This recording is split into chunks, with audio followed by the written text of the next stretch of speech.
L'obligation de se désinfecter les mains avant d'entrer, mais aussi le respect de la distanciation physique ou encore la présence de lauréats en visio.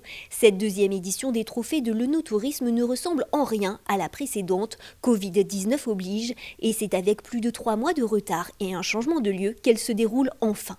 Alors on a dû effectivement échanger avec ces 100 nominés qui avaient très envie de reprendre vie eux aussi, de capitaliser sur cette remise de trophées parce que cette distinction va aussi les booster, les accompagner, leur permettre de se mettre en valeur. Et donc il a fallu quelques semaines de travail et quelques nuits de travail pour nous adapter à un nouveau calendrier. Aucun établissement parisien n'acceptait de nous recevoir avant la fin du mois d'août. Effectivement, à Bordeaux, la Cité du Vin a rouvert ses portes et a accepté de nous accueillir. On est les premiers, j'allais dire, après Covid à produire un événement.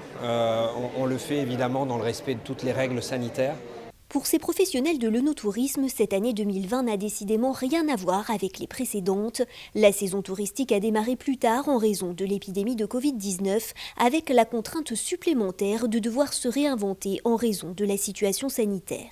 Alors c'est compliqué quand on fait quasiment 90% de clientèle étrangère. Et on est organisé pour ça, nos produits sont destinés à ces étrangers, et donc c'est une grosse remise en cause. On a beaucoup bossé là au mois de juin, avant notre réouverture au 1er juillet, pour créer des nouveaux produits à destination de la cible française.